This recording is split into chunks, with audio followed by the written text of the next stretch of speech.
Meet Peter Smith. Peter is a 50-year-old Englishman who lives in Amsterdam. As a collector, he often buys wine from France. Some time ago, he bought a batch of wine from a distributor in Lyon. Peter made his purchase through the company's Dutch web store.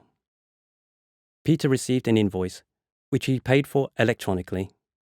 He waited for his delivery, and he waited. The wine, however, never arrived. Peter endeavoured to contact the wine company multiple times, but he got no reply. He is now filing an application for a European account preservation order. Peter is a clever man, but he has no legal background. To start the account preservation order procedure, we ask the user to select a language. Here, the language is preset to Dutch, since Peter's IP address shows that he is in Amsterdam, the Netherlands. However, Peter, being an Englishman, selects English.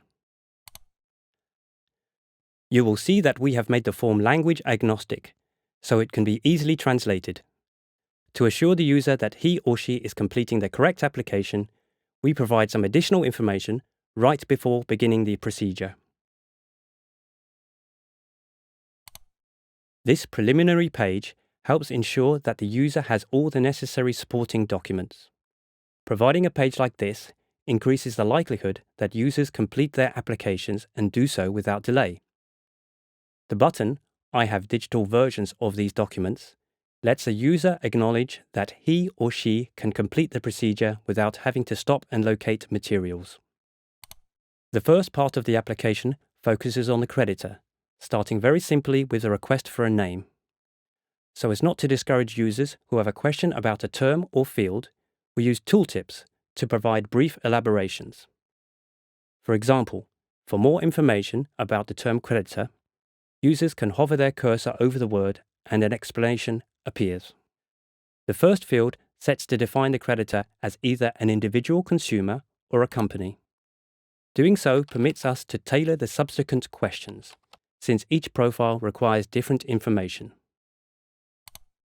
Next, we request the creditor's address.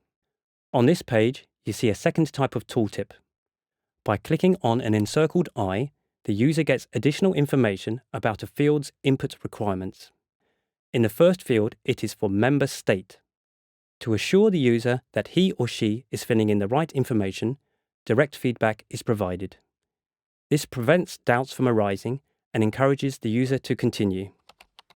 After filling in the country, postal code, and house number, the system pulls up the associated street and city, thus helping expedite the process. It is now time to request the creditor's contact details. The user can submit multiple phone numbers by clicking on Add another phone number.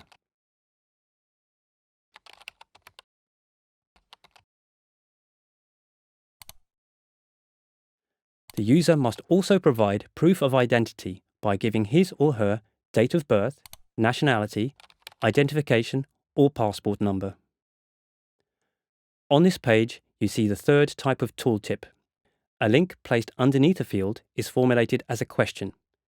The answer appears when the user clicks on the link, providing additional information that reassuringly explains why certain data must be acquired.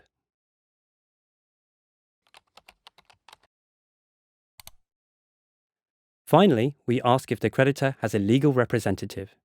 Our wine lover Peter has no lawyer on hand. The second part of the application focuses on the debtor. We begin by asking the user to specify if the debtor concerns an individual consumer or a company. Peter's wine distributor in Lyon is considered a company or organization. Peter is therefore asked to give the name of the distributor rather than a personal name. Next, just as we did for the creditor, on this page we ask for the debtor's address. In this case, these details should be obtainable from the debtor's invoice. Since Peter has indicated that the debtor is located in France, the contact detail fields automatically adjust to the French country settings. If the user gives any information that the validation settings find unacceptable, he or she is immediately informed and guided to give appropriate input. For example, a French telephone number must consist of 9 digits. Any more or less will not be accepted.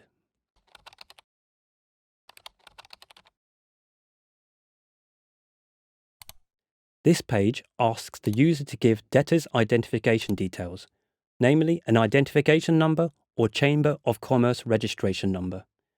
These should be obtainable from the debtor's invoice. If either of those numbers is unknown, the user is asked to provide information about the company's incorporation, formation, or registration.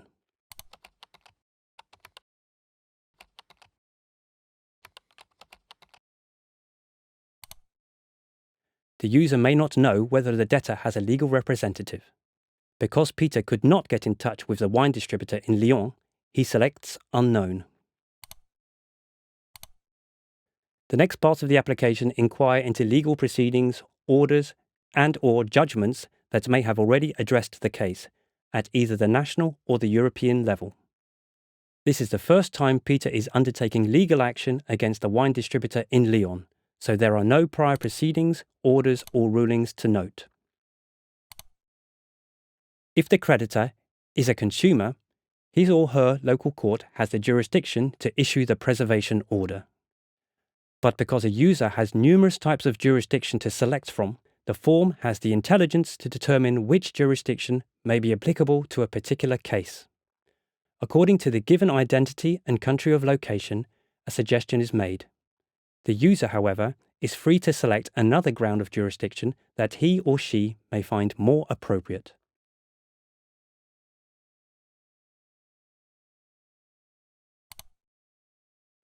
Selection of the court for lodging the application is based on grounds of jurisdiction, previously filled in by the user. In Peter's case, because he is a consumer living in Amsterdam, it is the Amsterdam District Court that gets called up. The name and contact details automatically load from a database, saving the user time by eliminating the need to search for the court and input information. Again, the user is free to select another court that he or she may find more appropriate. At this point in the application, the user must specify the amount of the claim and for what reason it is being made. To make the form as language agnostic as possible, the most common circumstances are given in a multiple choice list. If none of the given circumstances is relevant for the case, the user can input the information manually. To support the grounds of the claim, the user must provide evidence. In this case, the minimum requirements are a copy of the creditor's bank transfer and a debtor's order confirmation. The user is free to upload as many other relevant documents as he or she deems necessary to support the claim.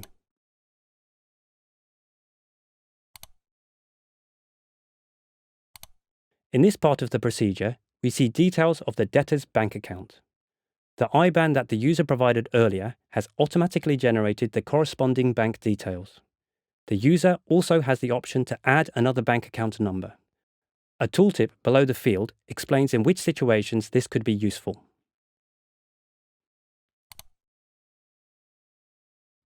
Here the user is asked if any other possible accounts of the debtor with the same bank should be preserved.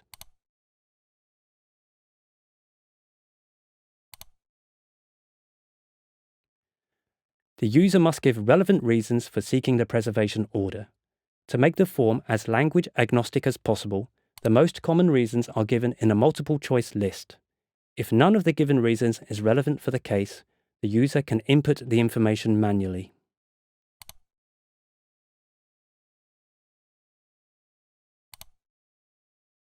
This part of the application covers information about security.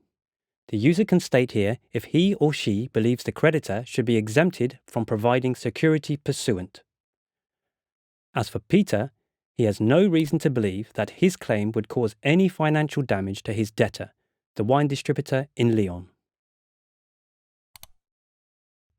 To conclude the application, the user verifies that the information he or she has provided is true and complete. The next step is to include a digital signature. After agreeing to proceed from the previous page, the digital signature system of the user's home country is called up. Once the signature has been incorporated, the system automatically sends the application to the competent authority. The user is informed that a successful delivery does not mean the application has already been deemed eligible. He or she can download a copy of the application for future reference.